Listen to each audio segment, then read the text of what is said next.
श्री गणेशाय नमः।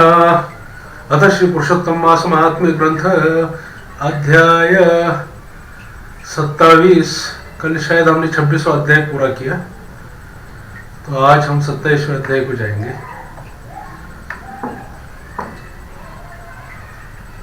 ये उद्यापन के अध्याय है, धीरे धीरे चालू हो गए अभी।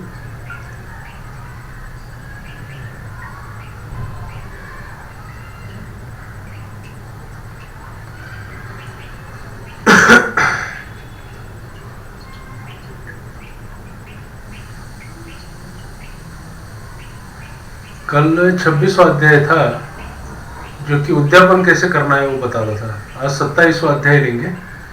उसके पहले भगवान गणेश की स्तुति करेंगे।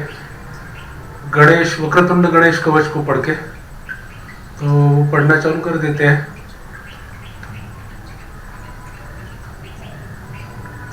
श्री गणेशाय नमः।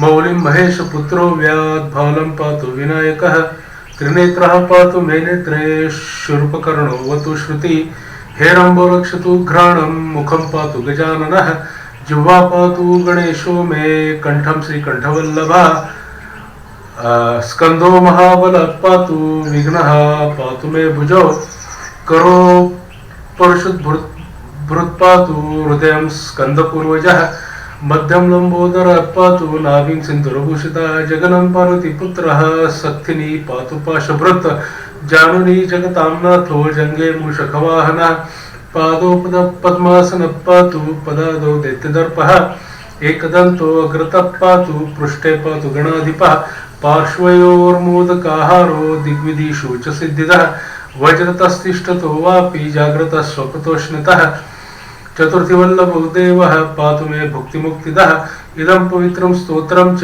चतुर्थ्या नियतः पठेत्, सिन्दूररक्तः कुसुमैर् दुर्वया पूज्यं विघ्नपं, राजा राजसुतो राजपत्नी मंत्री कुलं चलं, तस्यावश्यं भवेद्वश्यं विघ्नराज प्रसीदतः, समन्त्रयंत्र यस्तोत्रं करे संलिख्य धारेत्, धन धान्य समृद्धि स्यात् तस्य नास्त्यत्र संशया, अस्य मंत्र ओम ऐं क्लीं ह्रीं वक्रतुंडाय हुं, रसलक्ष्यं सदेकाग्रह, षडान्यास पूर्वकं हुत्वा तदन्ते विधिवत्, दृष्टद्रव्यं पयोघृतं, यं यं काममभिध्यायन् कुरुते कर्म किंचन, तं तं सर्वमाप्नोति वक्रतुंड प्रसादतः। भृगुप्रणीतं यस्तोत्रं पठते भुवि मानवः, भवेदव्याहतेश्वर्यः स गणेश प्रसादतः। इति श्री गणेश रक्षाकर स्तोत्रम संपूर्णम। अभी थोड़ा मेरा तबियत सर्दी खांसी हो गया, वातावरण बहुत बिगड़ गया, यहाँ पे बहुत बारिश है, इसलिए थोड़ा सा सर्दी खांसी हो गया, तो थोड़ा इसमें थोड़ा गड़बड़ होता है। पहले मुझे लग ही रहा था, थोड़ा सा मेरा गले में खराश आ रही थी बीच में जब चल रहा था तब, तो इन्फेक्शन जैसा ही था हल्का हल्का, तो अभी वो ये हो गया। तो अभी 27वां अध्याय पढ़ना चालू कर दिया। सप्तविंशोऽध्यायः श्री नारायण वाच, इत्युक्त्वा विरतं राजा मुनीश्वर मनीनमत्, अपूजय तत्त्वभक्ता भक्त्या सपत्नी कौमुदान्वितः, ऊररीकृत्य तत्पूजाम् आशीर्वादं मुदीरयत्, स्वस्ति तेस्तु गमिष्यामि सरयूं पापनाशिनीम्, आवयोर्वदतोरेवं सायंकालादुनाभवत्, इत्युक्त्वा शुजगो गामैव वाल्मीकिर्मुनिसत्तमा, आसीमान्तम अनुव्रज्य राजाप्यागतवान् गृहम्, आगत्य स्वप्रियामाह सुंदरी गण सुंदरी। श्री नारायण जी बोले, इस प्रकार कहकर मौन हुए मुनीश्वर वाल्मीकि मुनि ने सब पत्नी राजा द्रुढ़धनवा ने नमस्कार किया, बाद प्रसन्नता से साथ भक्तिपूर्वक पूजन किया। उस राजा द्रुढ़धनवा से की हुई पूजा को लेकर आशीर्वाद को दिया, तुम्हारा कल्याण हो, पापों का नाश हो, नाश करने वाली सरयू नदी को मैं जाऊंगा। इस समय तुम हम दोनों को इस प्रकार बात करते सायंकाल हो गया है, यह कहकर मुनि श्रेष्ठ वाल्मीकि मुनि शीघ्र चले गए। राजा द्रुढ़ धनवा भी सीमा तक वाल्मीकि मुनि को पहुंचाकर अपने घर लौट आया। घर जाकर अपनी गण सुंदरी नामक सुंदर स्त्री से बोला, द्रुढ़ धनवाच अयि सुंदरी संसारे यासरे किं सुखं नृणां रोग राग द्वेष दिशट शत्रौ गंधर्व नगरोपमे कृमिविडं भस्मरूपेऽस्मिन् देहे मे किं प्रयोजनं वातपित्त कफोद्रेक मलमूत्र सृगाकुले अधुवेण शरीरेण ध्रुवमर्जयितुं वने गमिष्यामि वरारोहे संस्मरन् पुरुषोत्तम तदा कर्णे प्रिया प्राह साध्वी सा गुणसुंदरी वीणयावनता भूत्वा बांजलि पुटाशुचा। तो द्रुढ़ धनवा राजा बोले, द्रुढ़ धनवा बोल रहे, अरे सुंदरी, ए सुंदरी, राग द्वेष लोभ मोह मद मात्सर्य इन 6 शत्रुओं से युक्त गंधर्व नगर के असार संसार में मनुष्यों को क्या सुख है। कीट विष्ठा भस्म रूप और वात पित्त कफ इनसे युक्त मल मूत्र रक्त से व्याप्त इस शरीर से मेरा क्या प्रयोजन है। हे वरारोहे, अध्रुव शरीर से ध्रुव वस्तु एकत्रित करने के लिए पुरुषोत्तम का स्मरण करने वन में जाता हूँ। तब वह सुंदरी ऐसा सुनकर विनय से नम्रता युक्त तथा शीघ्रता से हाथ जोड़कर अपने पति से बोली, गुण सुंदरी वाच अहमप्या गमिष्यामि त्वयैव सह भूपते पतिव्रतानां स्त्रीणां तु पतिरेव हि दैवतं पत्योगते तु या नारी गृहं तिष्ठति सौनवे स्नुषाधीना तु सा नारी शून्यव परवेश्मनि मितं पीता ददत्तेव मितं भ्राता मितं सुतः अमितस्य प्रदातारं भर्तारं कानु न व्रजेत् उरीकृत्य प्रिया वाक्यं सूतं राज्ये विशिच्य च सपत्न्या यशो शीघ्रम् अरण्यं मुनिसेवितं हिमाचल समीपे च गंगामासाद्य दंपति त्रिकालं चक्रतुः स्नानं संप्राप्ते पुरुषोत्तमं समासाद्य विधिना तंत्र नारद तपस्तेपे सपत्नीकः संस्मरन् पुरुषोत्तमम् ऊर्ध्वबाहु निरालंबः पादांगुष्ठेन संस्थितः नभो दृष्टि निराहारः श्रीकृष्णं तमजीजपत् एवं मृतविधौ तस्तु शस्य तपोनिधे सेवा विधौ प्रपन्नासीन् महिषी सा पतिव्रता एवं कृतवतस्तस्य संपूर्णे पुरुषोत्तमे विमानगमन तत्र किंकिणी जालमण्डितं पुण्यशील सुशीलाभ्यां सेवितं सहसागतं तद्दृष्ट्वा विस्मयाविष्टा सपत्नीको महीपति अनेन मद्विमानस्थौ पुण्यशील सुशीलकौ ततस्थौ तं सपत्नीकं विमानं नित्यतुर्नृपं विमानम् अधिरुर्याथ सपत्नीको नराधिपा गोलोकं गतवाञ्छीघ्रं दिव्यं घृत्वा वपूर्णवम् एवं तप्त्वा तपो राजा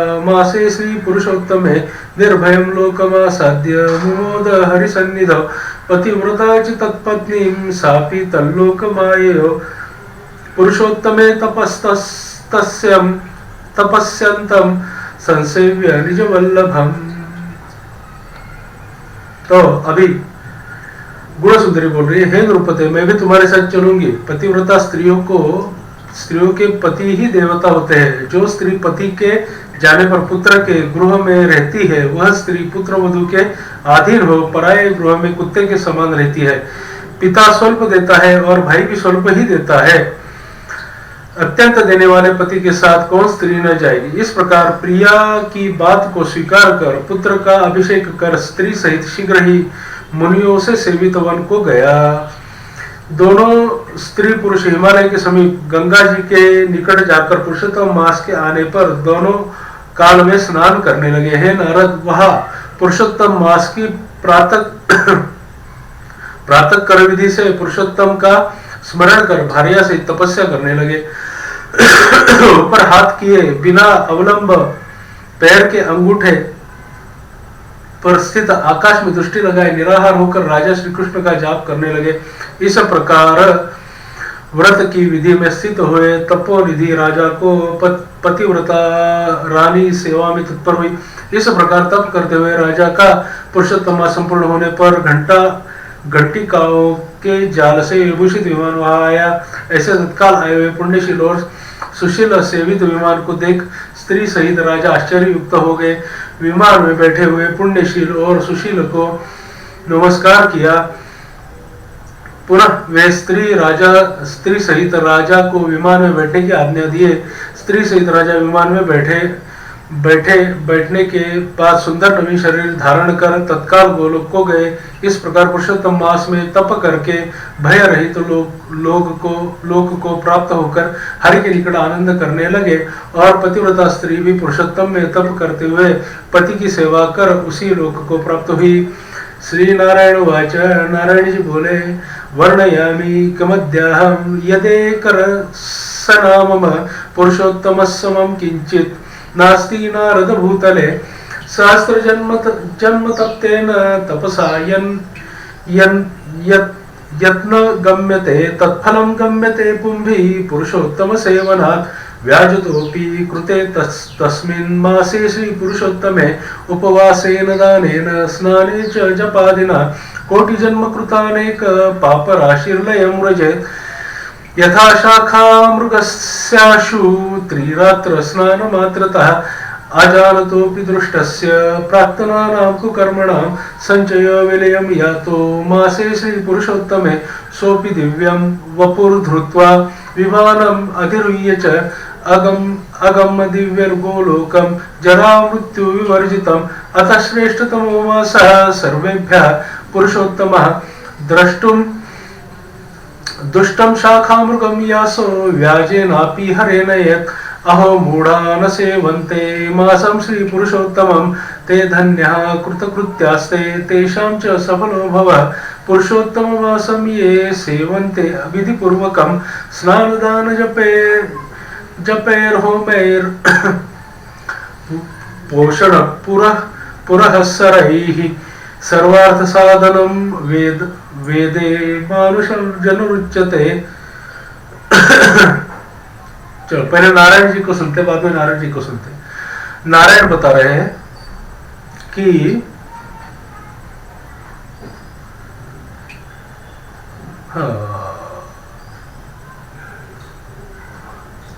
इसलिए पुरुषोत्तम मास को संपूर्ण मासों में श्रेष्ठ कहा गया है क्योंकि इनसे बिना जाने ही पुरुषोत्तम मास में किए गए स्नान मात्र से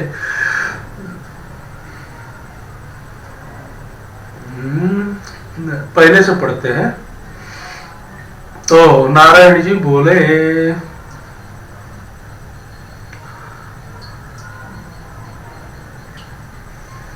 हे नारद, मेरी एक जिह्वा है, इस समय उसका क्या वर्णन करूं। इस पृथ्वी पर पुरुषोत्तम के समान कोई भी व्रत नहीं है। सहस्त्र जन्म में तप करने से जो फल प्राप्त नहीं होता है वह फल पुरुषोत्तम के सेवन से पुरुष को प्राप्त हो जाता है।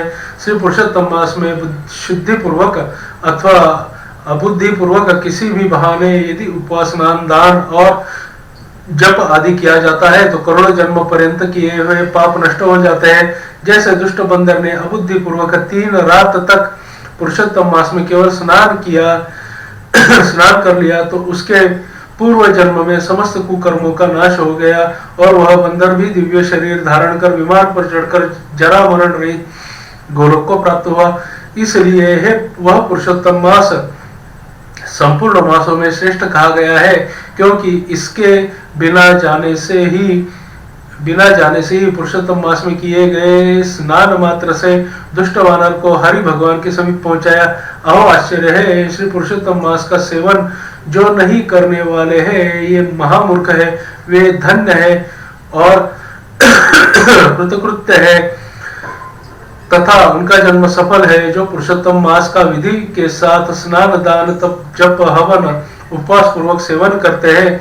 नारद मुनि बोले, अभी नारद जी बोल रहे हैं, सर्वार्थ साधनम वेद मानुषम जनुरुच्यते अयम शाखा मृगोप्यद्वा मुक्तो यद व्याज सेवना तद्वदस्व कथा में ताम सर्वलोक हिताय में कुत्रासो कृतवान् स्नानं वीरात्रं तपसां निधे कोशो कपिः किमहारः कुत्र जातः क्व चावसत् व्याजेन तस्य किं पुण्यं जातं श्रीपुरुषोत्तमे तत्सर्वं वित्सरेणेव मह्यं शुश्रूषवे वद न तृप्तिर्जायते त्वत्तः शृण्वतो मे कथामृतम्।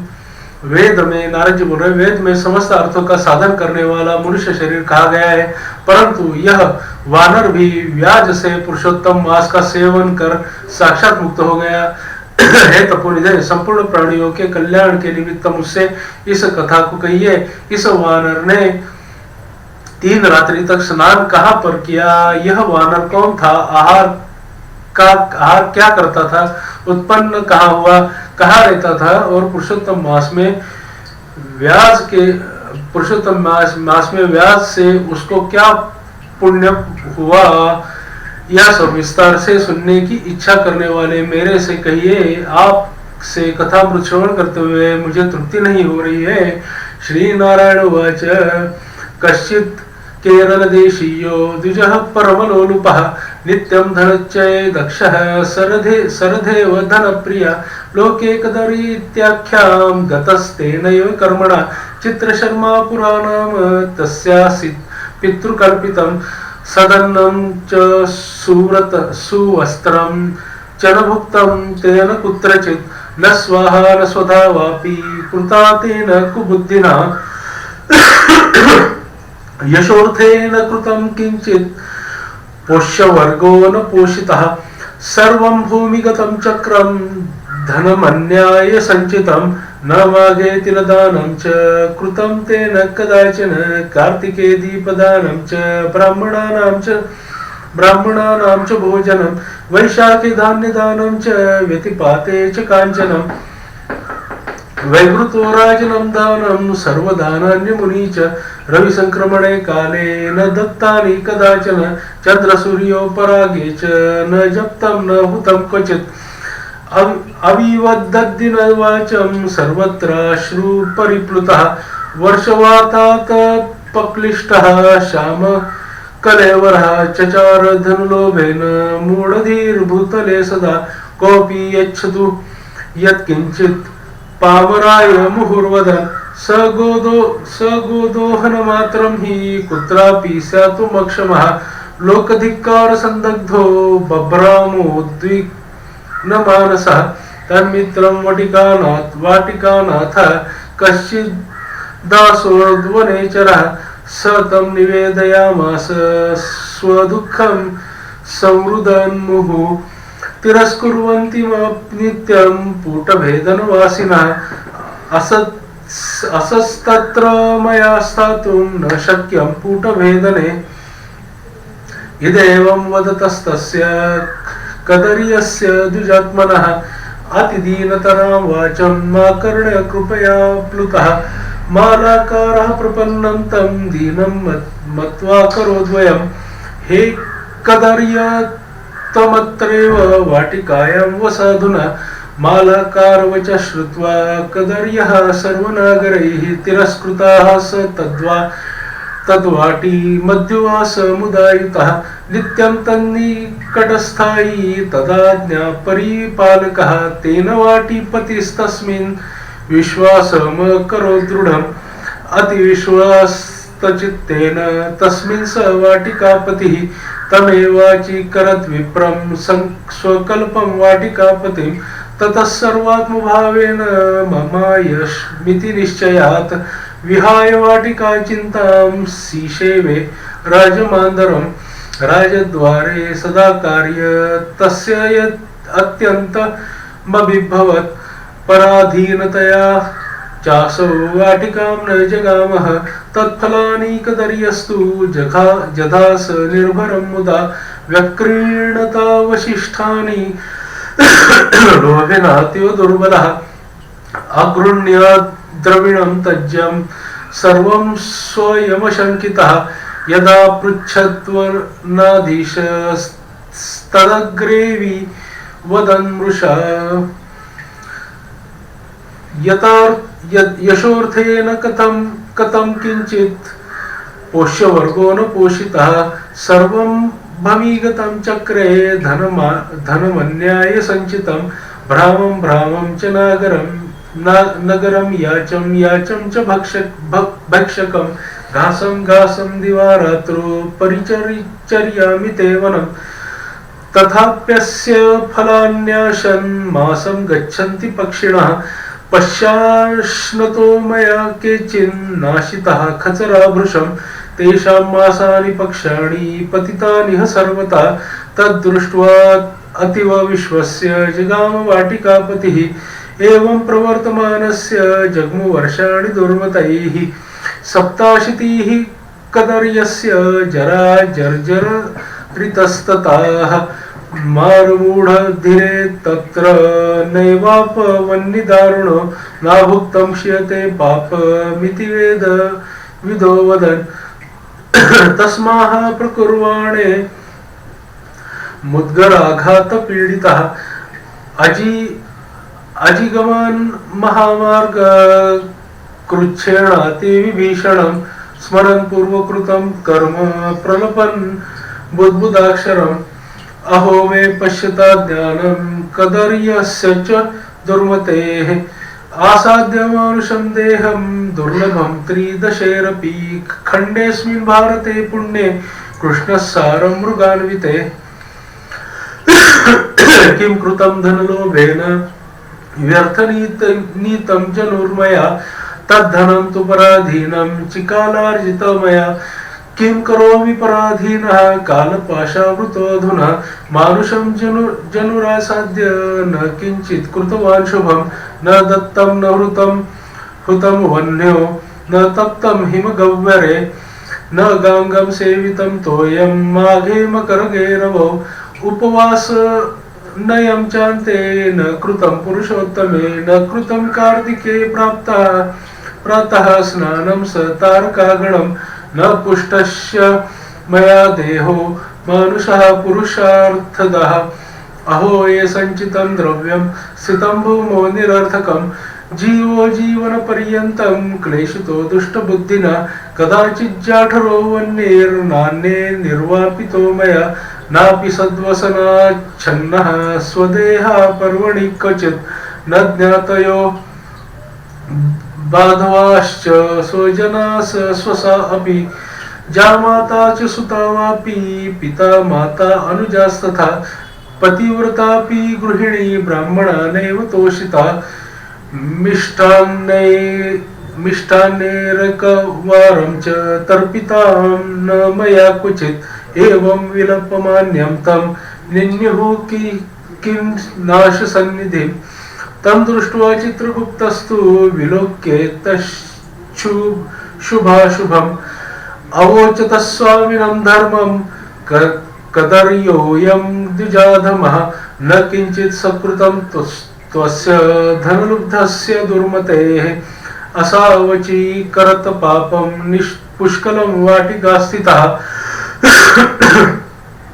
अचुचूरत फलान्या विश्वस्तो वाटिकापते ततो जघासतान्येव पक्वानि यानि च व्यक्रीणाद् वशिष्ठानि धनलोभेन दुर्मतिः फलचौर्यकृतं पापं विश्वासघातजं परम् एतत्पापद्वयं चास्मिन् अत्युग्रं वर्तते प्रभो अन्यानपि च पापानि सन्त्यस्मिन् विविधानि च। अभी क्या है, मैंने इतना क्यों पढ़ा क्योंकि ये नारायण जी बात कर रहे हैं। जब नारायण जी वगैरह कोई बात कर रहे तो उनकी बात को काटना नहीं चाहिए, पूरी पढ़नी चाहिए, उसके बाद में अर्थ को बताना चाहिए। तो अभी अर्थ को सुनते हैं कि ये जो बंदर था ये पुरुषोत्तम जी के पास कैसे पहुंचा, वो भी दुष्ट बंदर था, तो ये कैसे पहुंचा, तो इसके बारे में नारद जी ने पूछा तो नारायण जी बता रहे हैं कि कोई केरल देश का अत्यंत लालची, शहद की मक्खियों के समान धन में प्रेम रखने वाला, सर्वदा धन का संचय करने में तत्पर रहने वाला ब्राह्मण था। उसके कर्मों से लोक में कदर्य नाम से वो प्रसिद्ध था।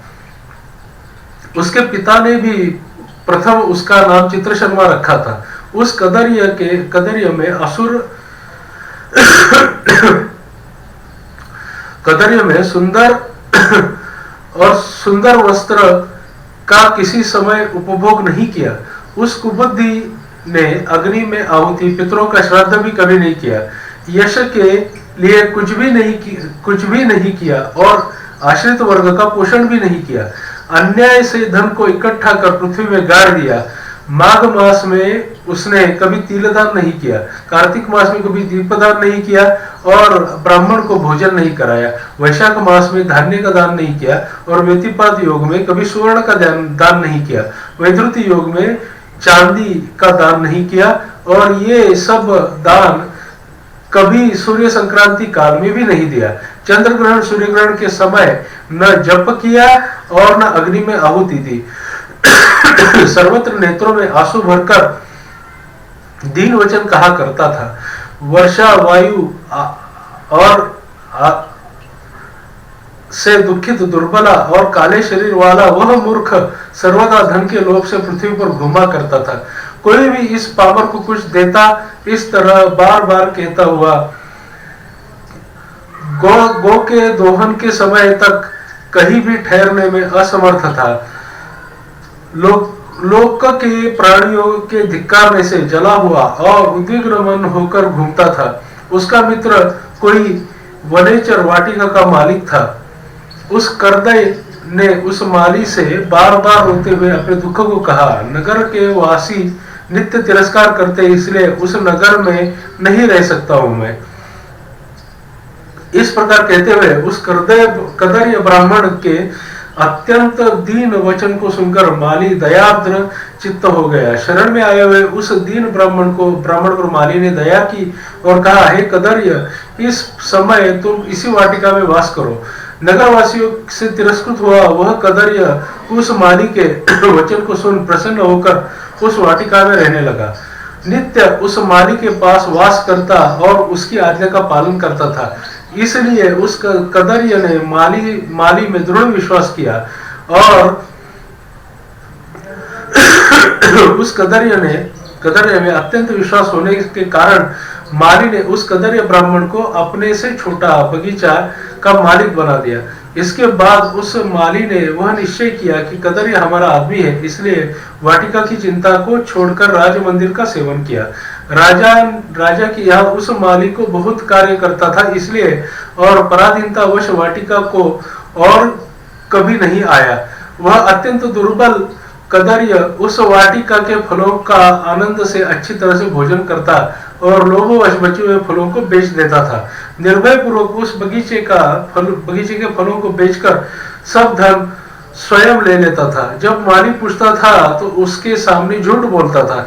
नगर में फिरता फिरता भिक्षा मांगता और खाता खाता तुम्हारे वन की रक्षा करता हूँ, फिर भी पक्षीगण इस बगीचे के फलों को महीने में आकर खा जाते हैं। देखिए, मैंने कुछ खाते हुए पक्षियों को अच्छी तरह से मार डाला है।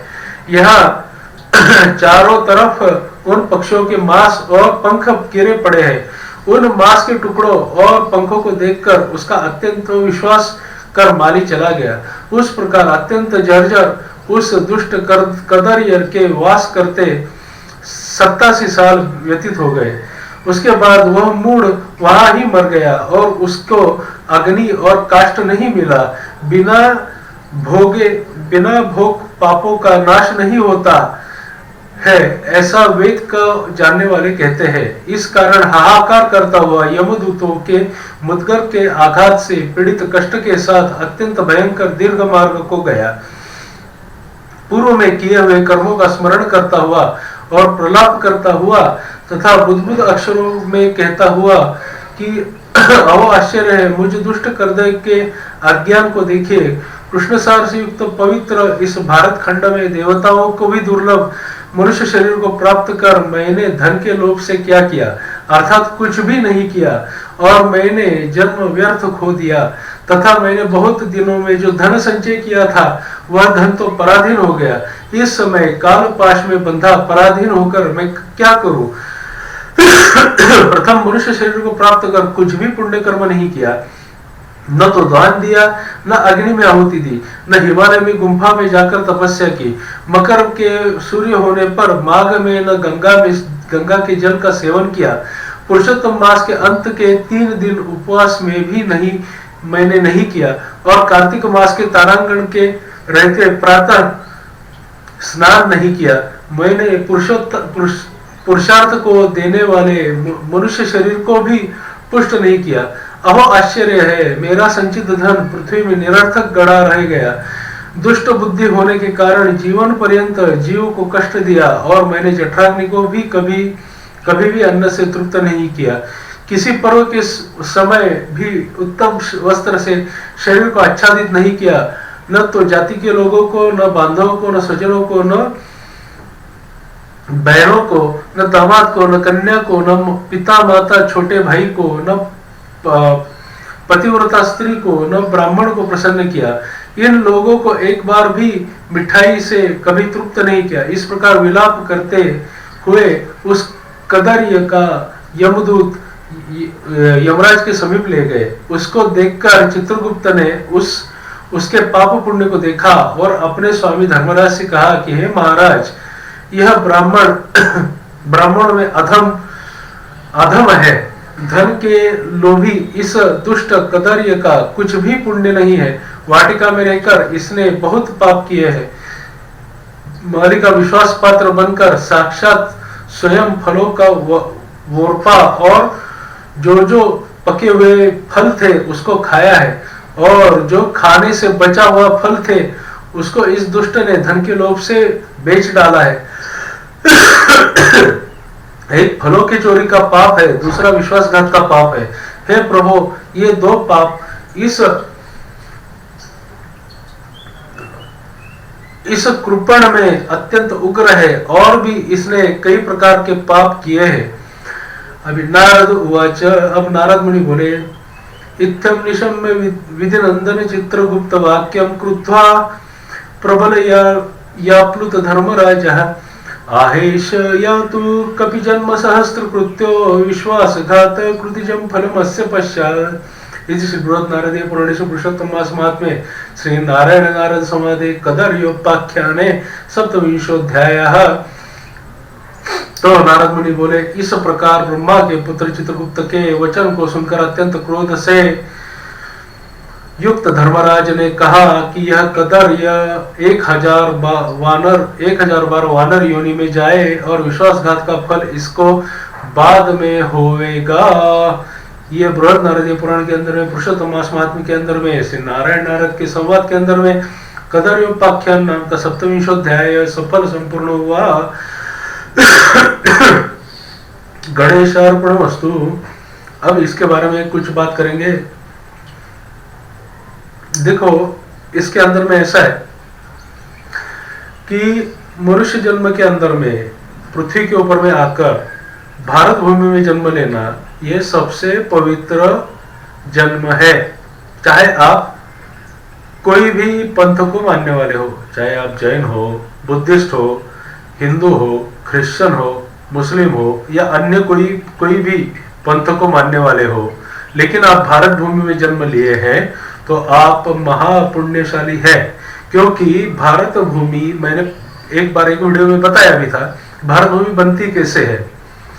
जब जहां पे भगवान का स्थान होता है, वो सारे स्थानों को नया युग लगता है, तब एक साथ बना के एक भूमि बनाया जाता है, उसको बोलते हैं भारत भूमि। और वो जो भूमि है उसके अंदर में सारे जितने भी देवता है उनके स्थान होते। जब भी ये स्थान नष्ट हो जाते तो ये संत बन के वापस जन्म लेके अपनी खुद की समाधि उसी जगह पे बनवा लेते हैं। जो सच्चे संत होते हैं उनके बारे में बात कर रहा हूं मैं। जो झूठे होते हैं वो किसी अभी विश्व हिंदू परिषद ने बनाए हुए संत वगैरह है, ऐसे वाले संत वगैरह की बात नहीं कर रहा हूं मैं। जो आजानुबाहु है, जो एकदम जीवन मुक्त है, इस तरीके के संत का रूप लेकर देवता वापस यहाँ पे जन्म लेते हैं और अपने स्थान को वापस अलग अलग जगह पे स्थापित करते हैं, उसी के आजू बाजू जो उनका मूल स्थान होता है, जब तक कि युग बदलता नहीं। जैसे कि भगवान दत्तात्रेय ने 3 अवतार करे। भगवान दत्तात्रेय ने पहला अवतार क्या किया है, तो श्रीपाद श्री वल्लभ करके, ये कलयुग के अंदर में श्रीपाद श्री वल्लभ करके। फिर वो पिठापुर आंध्र प्रदेश में जन्म लेके वहां से कर्नाटक में गाणगापुर में आए, और वो जो उनकी ओरिजिनल जगह है वहां पर उन्होंने समाधि ली। उसके पहले श्रीपाद करके जन्म लिया, श्री वल्लभ करके वो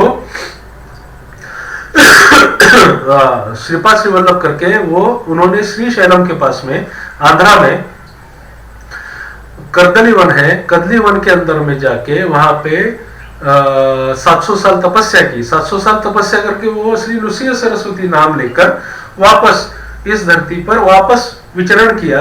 सारे के सारे देवस्थानों में जाके सारे देवस्थानों में उन्होंने देवताओं की स्थापना वापस की और वापस करने के बाद में पूरे भारत में, और फिर वापस वो गाणगापुर में आके समाधिस्थ हो गए। समाधि उन्होंने नहीं ली, वो पानी के ऊपर में फूलों के ऊपर बैठकर गायब हो गए, अदृश्य हो गए। उसके बाद में वापस उन्होंने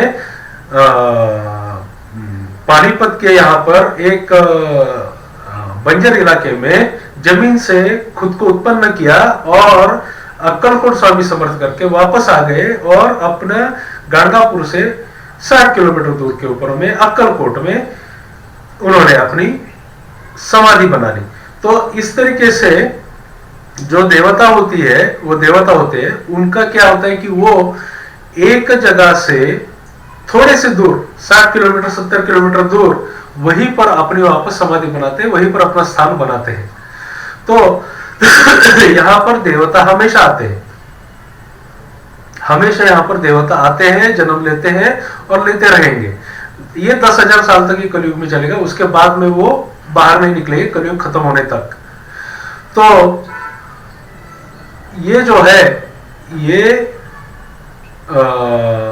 देवताओं की भूमि है। तो इस भूमि में अगर जन्म लेते हैं और इसमें अगर आप पुण्य कर्म नहीं करोगे तो आपके जैसा अभागी कोई नहीं है। दान धर्म वगैरह एटलीस्ट दान तो करना ही चाहिए। बाकी की जमीन पुण्य भूमि क्यों नहीं है? क्योंकि वहां पर अभी तक भगवान के पैर नहीं पड़े। जैसे जैसे जहां पे भगवान पादाक्रांत करते हैं जमीन को, पैदल चल के पादाक्रांत करते हैं, जब वो पादाक्रांत करते हैं तब उतना पोर्शन भारत देश में लगाया जाता है। ऐसा है और भारत देश बनता है। एक युग के अंत में भी जहां तक भगवान जमीन को पादाक्रांत करेंगे उतनी जमीन ही भारत भूमि लगेगी, क्योंकि वो पवित्र हो गई, उनके चरण लग गए, वो पवित्र हो गई। तो जब अगला युग लगेगा तो सिनारियो कुछ अलग होगा, क्योंकि बाकी के जो लोग होते हैं, जो जिनका इसमें नाम बनना है, उनके नाम बनने के लिए जो भूमि की रचना करनी होती है वो रचना बदल जाती है। इस तरीके से हर बार हर युग में भूमि की रचना पृथ्वी के ऊपर बदलती है। जब तक कि पूरा पानी एक साइड नहीं हो जाता और पूरी धरती एक साइड नहीं हो जाती, तब तक ऐसा ही खेल चलता रहेगा, तब तक ये धरती नष्ट नहीं होगी। अगर कोई आपको बताएगा कि पूरी धरती नष्ट हो जाएगी इस युग के बाद में, तो मूर्ख है। धरती नष्ट नहीं होगी, इंसान नष्ट हो जाएंगे, प्राणी पक्षी नष्ट हो जाएंगे, नए तरीके से वापस बनेंगे। ऐसा है। तो चलो आज का अध्याय खत्म करते हैं। पुरुषोत्तम जी को नमस्कार करते हैं, गणेश जी को समर्पित करते हैं।